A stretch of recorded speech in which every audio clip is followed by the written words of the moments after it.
I'm Tim Ventura, and we're joined today by Dr. K.M. Abraham, a recognized expert on lithium-ion batteries and the inventor of the ultra-high energy density lithium-air battery. Dr. Abraham is the principal of E-Chem Sciences in Needham, Massachusetts, and a professor at Northeastern University Center for Renewable Energy Technologies. So KM, welcome.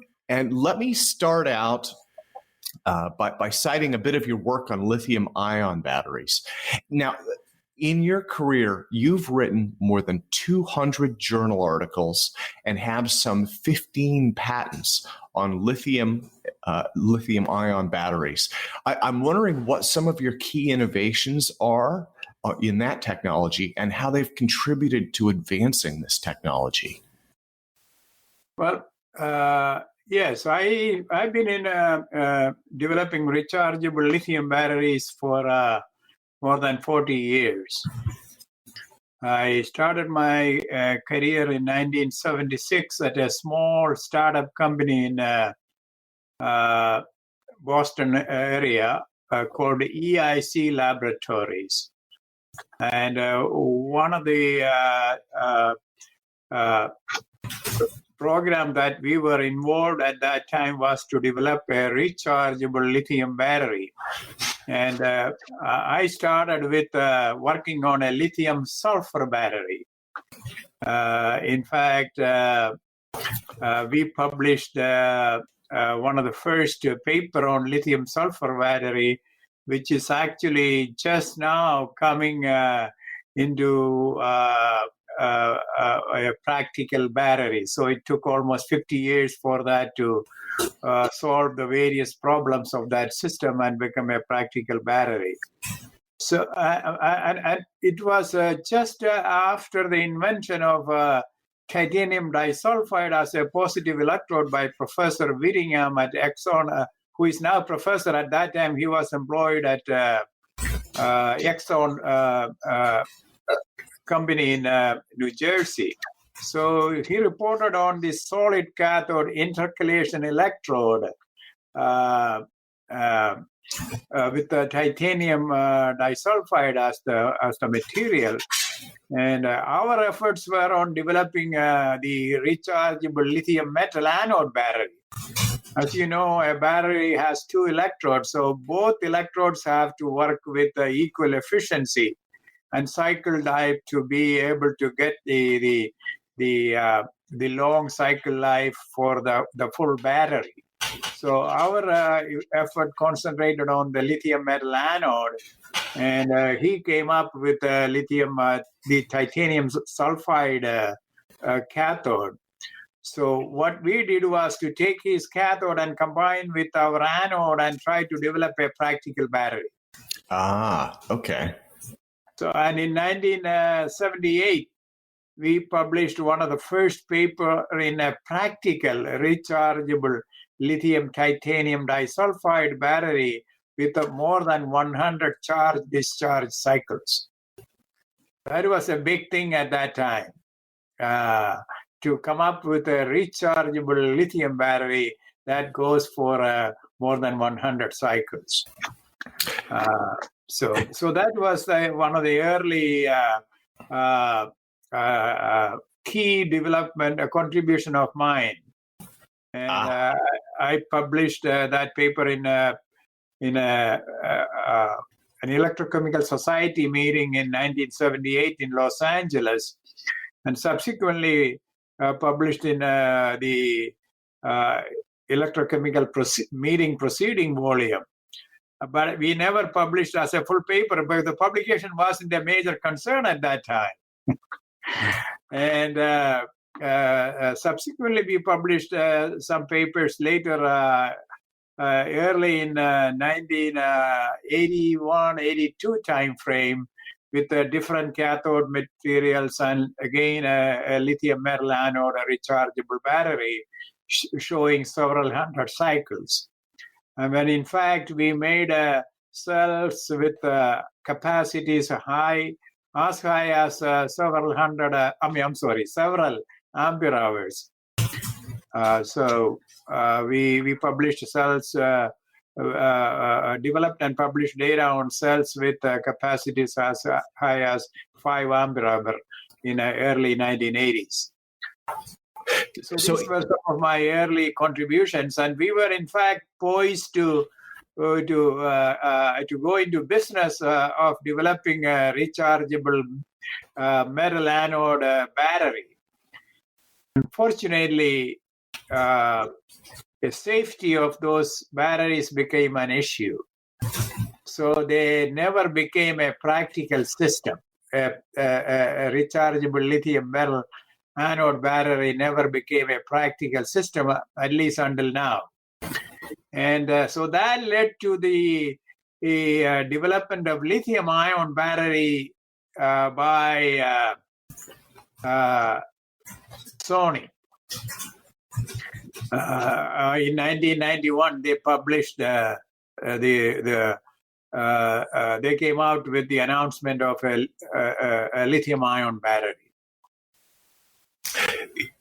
Okay, and so you've and this has been an area that you've worked on a lot. Now, so you had mentioned the charge cycles.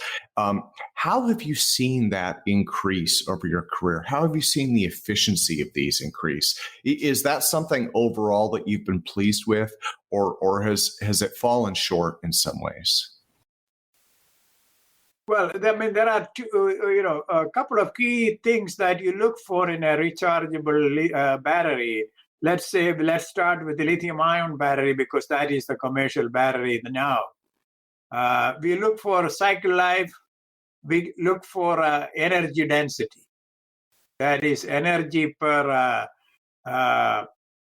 kilowatt of the battery, or energy per a liter of the battery. Okay. And that's the first one. Energy per kilowatt is a specific energy. Energy per a liter is a volumetric energy density. Okay. Yeah.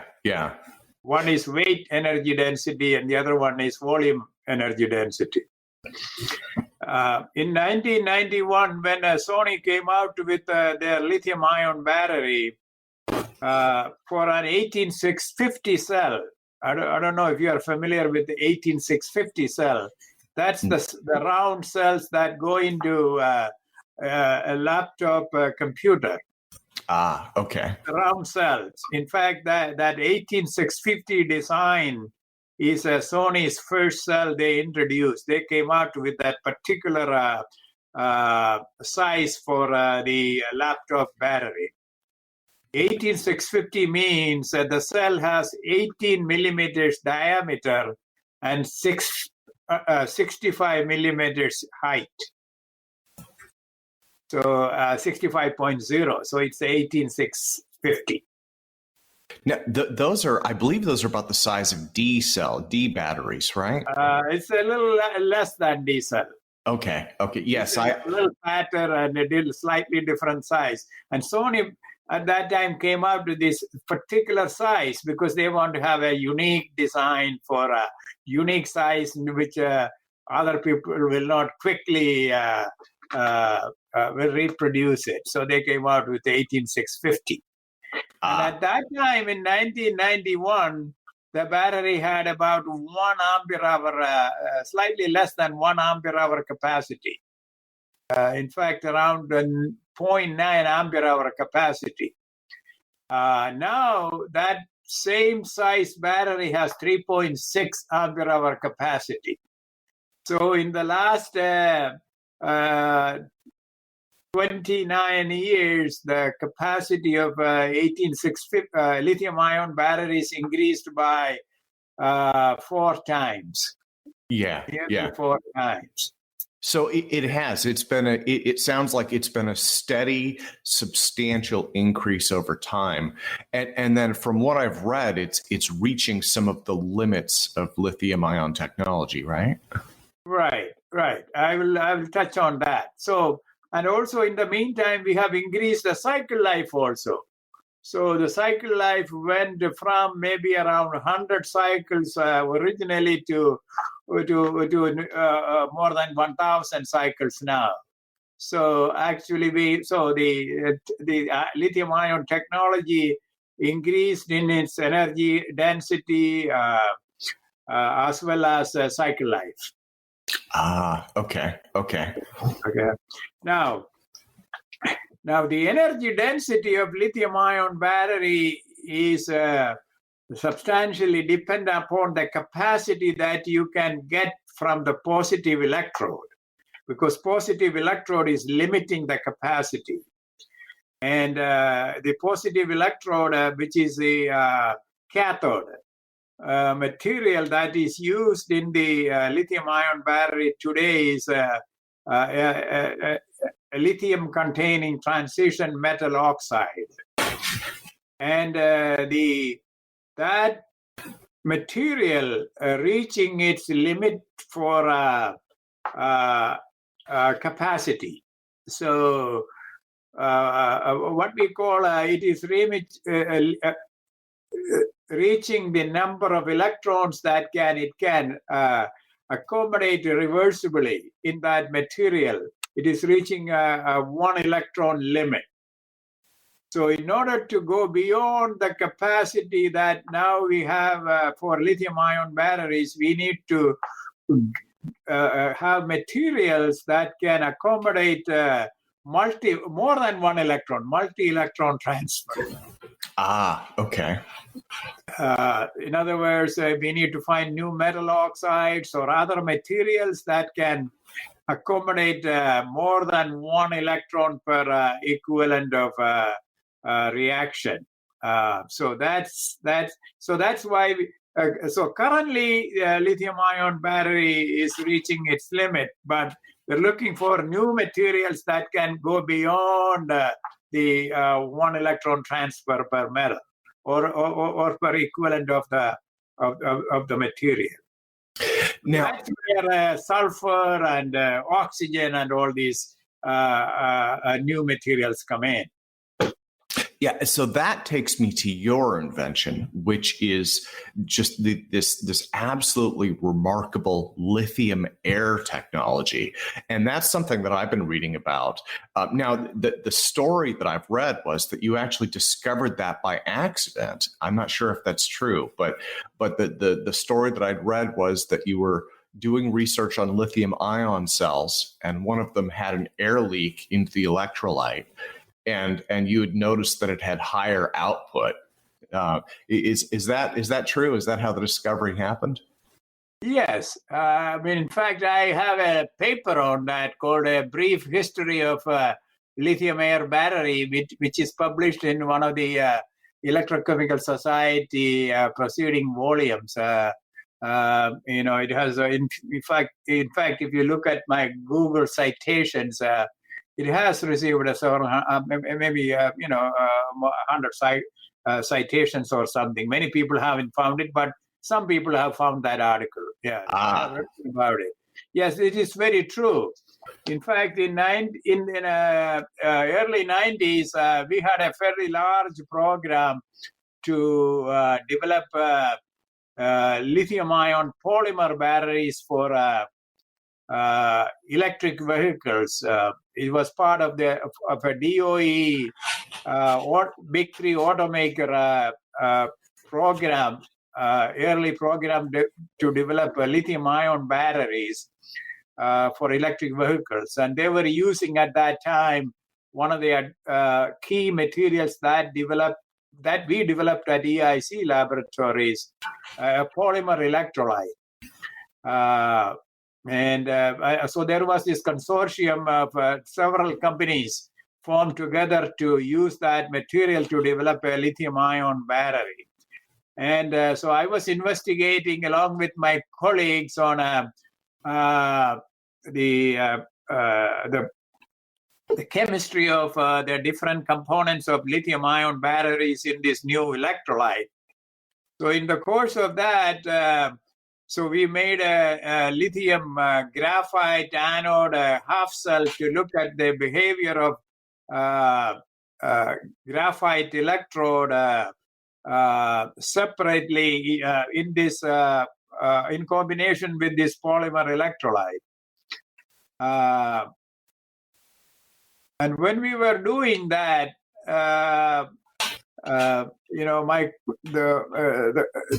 my colleague who was working in the lab on this came up and came over to me and told me, KM, I think it looks like I made a mistake because the voltage that we were getting for the cell, the test cell was much higher than we should be getting. Okay. I said, we were supposed to see a much smaller voltage for this half cell, a lithium graphite cell, but we were seeing a voltage of nearly 3 volts. So he said, I must have made maybe it's bad. I must have made some mistake. Let's throw it away and I'm going to start it over and make another cell. I said, well, let's think about it a little bit. And maybe what we should do is try to, discharge this cell and see if we get any capacity from it. And lo and behold, we got some capacity from the cell, and then we were able to get a few cycles from the cell. Then I realized after thinking about a little bit, he had a leak in the cell, and we were looking at the electrochemistry of oxygen. And that's the multi-electron carrier that you had talked about, right? Carrier that was discharging in that lithium graphite cell, where the graphite is simply being a catalytic electrode for reducing and oxidizing the oxygen, So then we subsequently intentionally made some lithium oxygen cells and demonstrated that we can indeed make a lithium oxygen battery. And we also used a dry air and showed that we can do the same experiment. So it's all published in that paper. And also there is a patent that we got around that time. Yeah, no. So the thing that makes these so, I think, important to the future is that lithium-air cells have much, much higher energy densities than lithium-ion cells do. And from what I've read, and hopefully this is correct, but the theoretical specific energy of non-aqueous lithium-air batteries is around 40.1 millijoules per kilogram, which is about 85% of the energy density of gasoline. So that's very, very high, much higher than lithium-ion. Can you elaborate a bit on what this higher energy density will mean, do you think, in practical terms? Yes. Well, I usually quote that number in watt-hours per kilogram. You are right. It is 46.8 megajoules, but it turns out to be about 11,000 watt-hours per kilogram. And that 11,000 watt-hours per kilogram is when you only consider lithium metal as the reactant in the cell, because you are bringing oxygen from the atmosphere. But after the first cycle, you will increase the weight of the cell due to the reduced oxygen that is in that accumulate in the cell. So I like to calculate that, use that number plus calculate another number using both the lithium and oxygen in the theoretical energy density calculation, and come out with a number of around 5,000 watt-hours, little more than 5,000 watt-hours per kilogram. So, but in any case, the amount of energy that you can get from a lithium air battery, lithium oxygen battery is significantly higher. Yeah.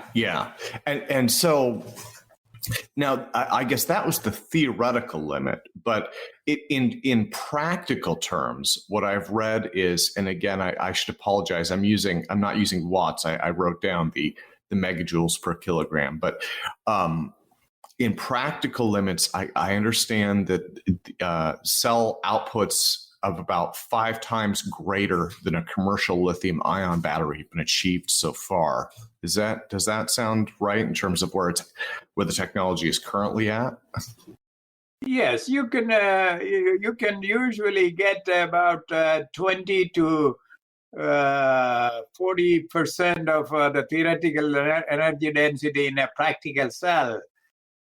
Because there are when you go from a theoretical number to a practical number for energy density, you have to take into account a lot of other things, electrolyte, packaging, all these things. So that will reduce the number to anywhere from 20 to 45, 50% of the theoretical.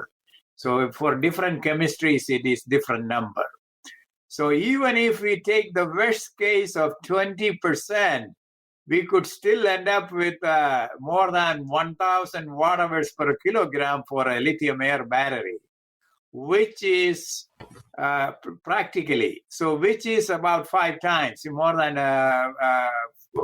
5 times that of a lithium-ion battery. But we could go to even higher, depending upon how the packaging materials reduce the theoretical energy density. Well, the packaging is interesting also, because I think one of the trends, and I believe this is a manufacturing process, but like Tesla comes to mind, Tesla vehicles. So they're using a fairly conventional packaging for their batteries, but in the mock-ups that I've seen, in some of the schematics that I've seen for lithium-air cells online, they look much larger. They actually, the drawings that I've seen almost remind me of those 6-volt motorcycle batteries that used to be around. So when you talk about packaging, these cells, I think most people probably think that they'll be seeing something like a standard, again, a AA size, but these may be much larger than that for many applications, right? Well, it depends upon, you can, because you can package it with polymer electrolyte and can shape it in different ways. In terms of weight, it should be significantly smaller than a lithium-ion battery, but you can shape it in different ways as you like to fit it into your device. Oh, okay. So it really depends on the specific needs. I hadn't considered that. So it could be smaller as well. And so in addition to having higher energy densities, you could have a smaller cell, and that might help the smartphone market. Right. Smartphone, they have people are actually investigating it for various medical applications. All kinds of medical devices could use it. They will be very small cells. And military has some strategic applications for it as a battery in remote areas where they don't have chargers and things like chargers for their battery. They could bring just basically a roll type lithium-air battery. It will look like your bathroom tissue. You can cut pieces of it and expose it to air. All of a sudden, you have a battery. Oh, okay. Right. So you have this, so for military, it has a tremendous strategic advantage. They could just bring a very light battery roll, cut it into pieces and use it. And in fact, you can even throw it away and use it once and throw it away. Because the air is, as long as you have some air, you have a battery. Yeah. So it has in fact, you can use that concept also for electric vehicles. You could think of using a concept like that. Yeah. Yeah. Oh, I'm sorry. Yeah.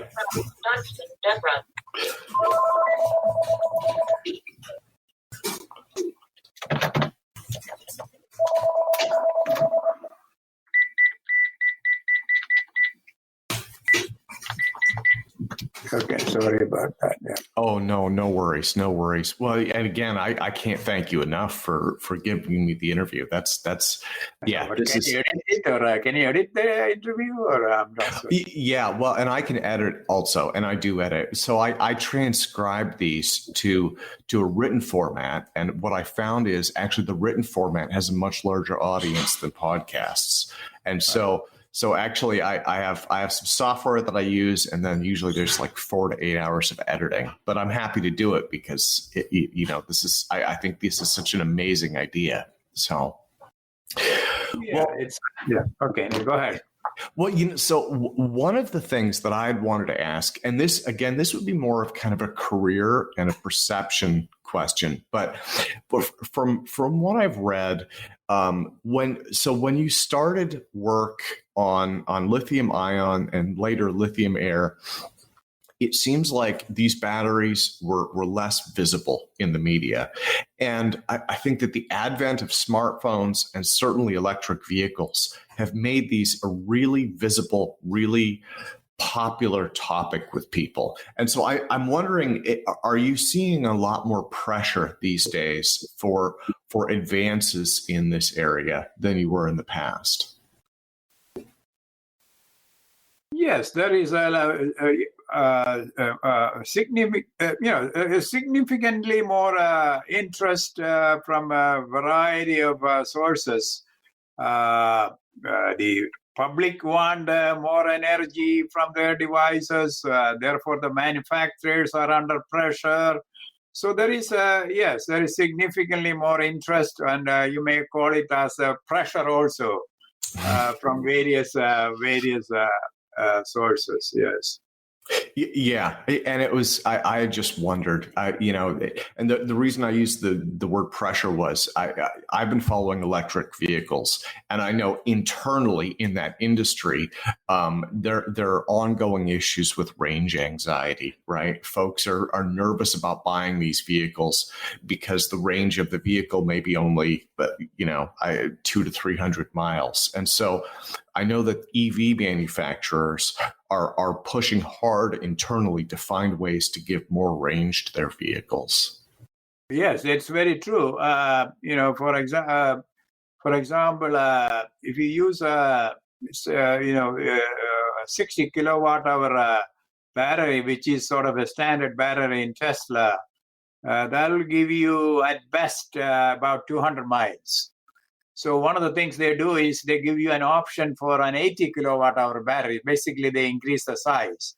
So when you go to 80 kilowatt hour, you can get about 280. They claim it is 300, but that's only at the beginning of the life of the battery. With each cycle, the capacity go down.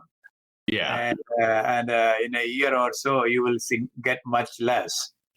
There is a lot of pressure for having a battery that can give you 400, 500 mile range without any difficulty. Yeah. Well, but with lithium-air technology, and again, going back to your innovation, not only will it be able to achieve that, but it sounds like you would be able to provide more energy for larger electric motors, internal cabin controls, and things like that. So it sounds almost to me, as I've read this, it sounds like it'll be a quantum leap in battery technology. Yes, when it is fully developed, yes, it can do all that. Yes, it can give a significantly higher energy density. One can think of nearly maybe 1,000 miles of range, for example, in a future electric vehicles. Yes.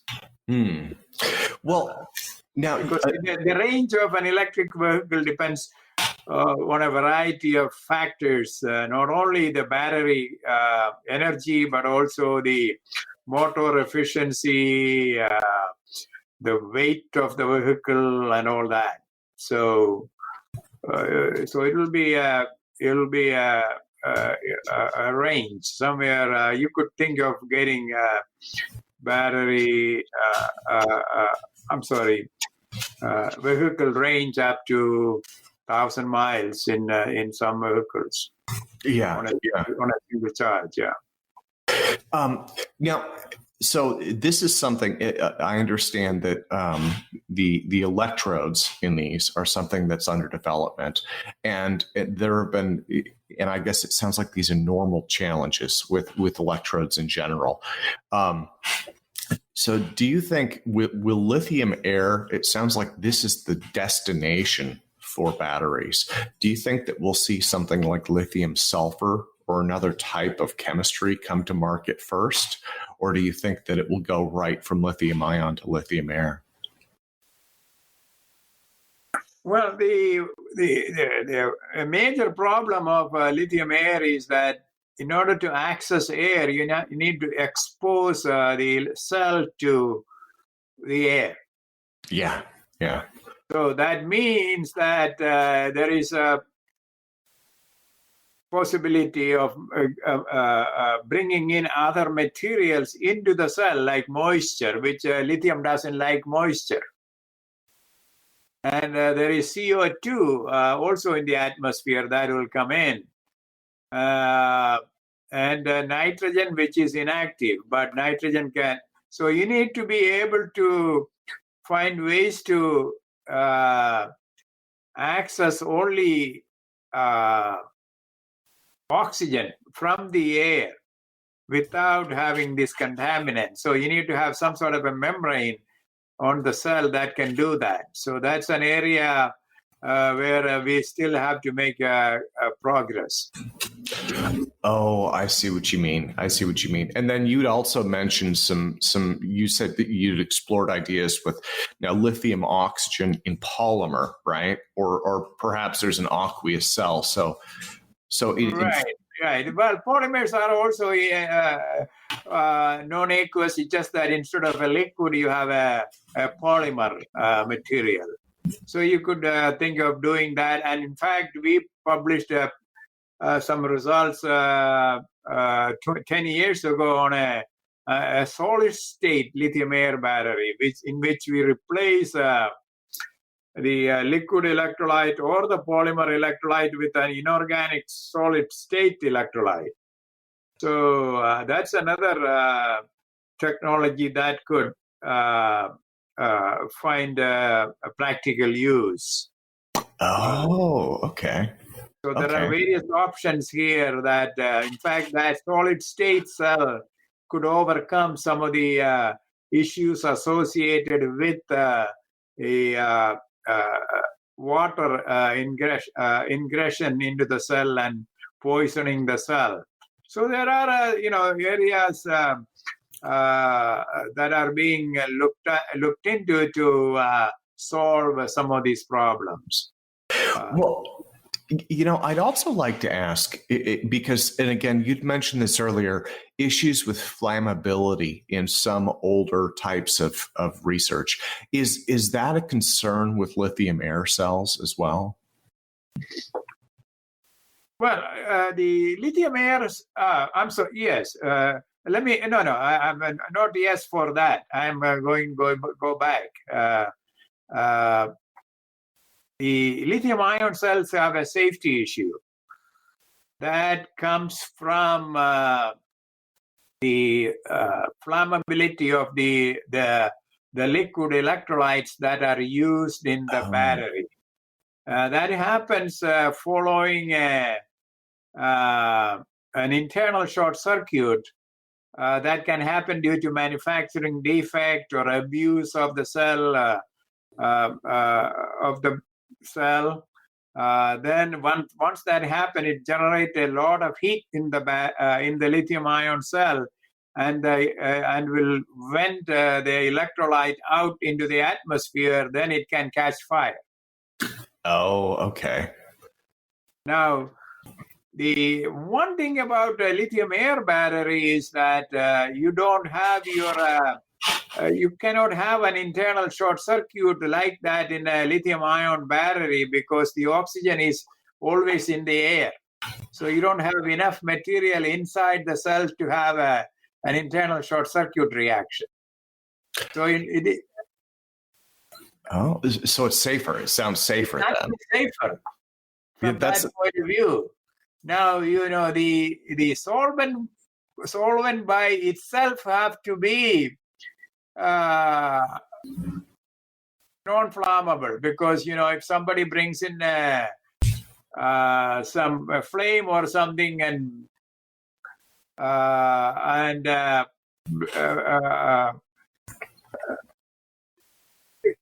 try to light the battery or accidentally bring the flame out to the mouth, the outside of the battery, it could catch fire if you have a flammable electrolyte. So you do like to have a non-flammable electrolyte so that you don't have any accidental flaming of the cell. However, you wouldn't have an internal short circuit related safety problem as in a lithium-ion battery, because the electrode, the positive electrode is never in, all of it is never inside the cell, and like in a lithium-ion battery. So it's actually safer from that point of view. Oh, interesting. Yeah, these cells are so amazing. This technology that you and that was why I got so excited about doing an interview with you, because it's just, as I've read about this, it's world, to me it seems world changing. I mean, and I wanted to ask. I'm sure that you've given the thought to that, but how do you anticipate these changing the world that we live in, I guess? Is that something that I mean, I'm sure that you've given thought to that, but I mean, you've mentioned it, you've mentioned electric vehicles potentially having 1,000-mile range. Another thing that I've read recently is drone technology. They're in need of longer battery lives as well. Yes, they will be used in drones. Military will be using them in drones for sure, because they will be very light, and you have oxygen in in the air, and so there is a lot of advantage for a lithium-air battery in drones. And they are actually being investigated for. In fact, there was an article in Chemical and Engineering News of the American Chemical Society about the potential application and of lithium-air for airplanes. In fact, some companies are seriously looking into lithium-air as a possible battery for airplanes. Oh, the lighter weight. Lighter weight, because it will be very light, and so they are looking at that for if it may be necessary to use it with another battery or something for the takeoff of the plane to get the high power initially, but for cruising purposes, you could use a lithium-air battery and think of it going, the plane going very long distances. Oh, I see what you mean. Yeah. Well, and then another application is smartphones also, right? And so, I mean, you'd mentioned 1,000-mile range, so that would be like a 3-time range. So potentially we might even be able to see smartphones that could last, hypothetically, 3 or 4 days on a charge potentially, right? And oh yeah, easily 3 or 4, probably even a week or so, depending upon the use habit of the person who is using it. Yes. Yeah. So these are a lot of big changes then, and I mean, and all of that comes right back to your work, sir. Well, I mean, the thing about it is that if you look at, you mentioned that earlier, we are reaching a limit. If I look at the periodic table of elements and look at the possibilities of making batteries, we are already reaching a limit in new battery systems. So people will be investigating these batteries for years, and there will be somebody somewhere now growing up will find a solution to some of the problems of lithium-air battery. Unfortunately, we may not be here, or I may not be here, but I'm sure in the future, lithium-air will be a major battery system for human societies. Yeah, well, and it sounds like they're not that far off, right? I mean, they're up to, I think, 200 charge cycles. I think that was the most recent test that I read. And that's, yes, you can get the cycle life 200 years. That is true, but that's in the laboratory. You have to go from the laboratory to the practical device, which takes a certain amount of additional work. And you need to develop some other components that are necessary to be able to practically utilize it. Yeah. Let me close. I think that was all of my questions. And again, I appreciate your time so much. I wanted to ask, so what comes next for you and your research? And where should we be looking for you in the news headlines in the future? Well, I don't know. I've been in this for a long time, so I'm actually slowly running out of ideas, I should say. So you should be looking at younger people for new ideas and new vision about the future. But one area that we should be looking at is to replace these flammable liquid electrolyte with some sort of a semi-solid or a solid electrolyte to make all batteries safer. Oh, okay. And that's an area that requires a lot of attention to make sure that the batteries are very safe, that won't be a concern for our society, because the battery is going to be here for forever. Because we cannot live without it now. We have come to a stage where we cannot live without batteries. Yes. I think they're part of everything. Right. So we need to be able to have batteries that are so safe that we don't have to worry about charging them when we are sleeping in the nighttime or sleeping them, or when we are not at home and things like that. So it's very safe battery, and a lot of that depends upon coming out with electrolytes that are non-flammable and perhaps even something like a semi-solid or a solid state type electrolyte-based battery. So that's one area. And then, of course, find new materials that can significantly increase the energy densities of batteries. Not only the lithium-air battery, but perhaps come out with other materials that can give us a significantly higher energy density than today's lithium-ion batteries. So these are some of the areas that I would be looking at. Wonderful. Well, thank you again. I sincerely appreciate your time. And did you have any other thoughts that you wanted to talk about? Because again, that was all of my questions. But I if you have anything else that I could add or that I should add, I would be more than happy to. Not really anything new to add to what we have already said, but so will I be getting a chance to take a look at your write-up before you post it or something? Yes, and so I do a question and answer format. It may take me a few days to have it written up, and again, I go through by hand and I edit.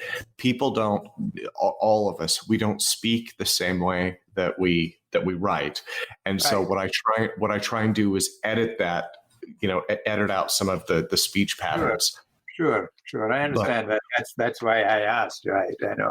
yeah, So where do you publish it? So you so have some sort of a yeah, website or something you publish it in?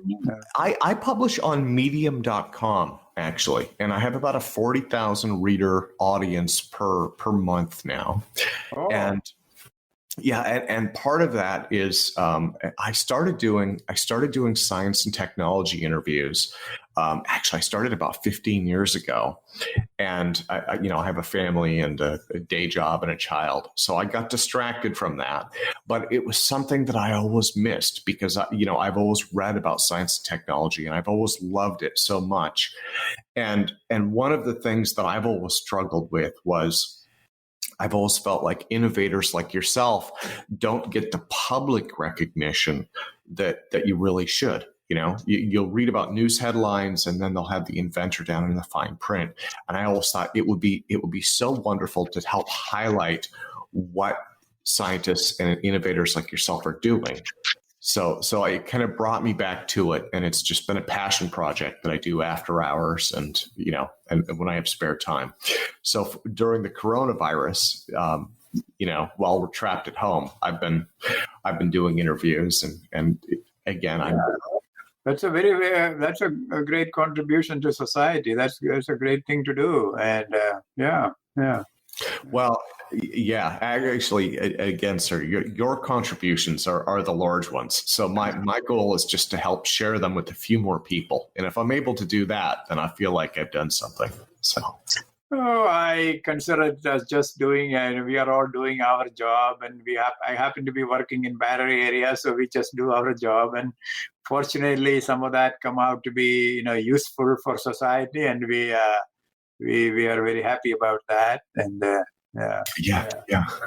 Well, I think it's truly changing the world. It is truly changing the world. So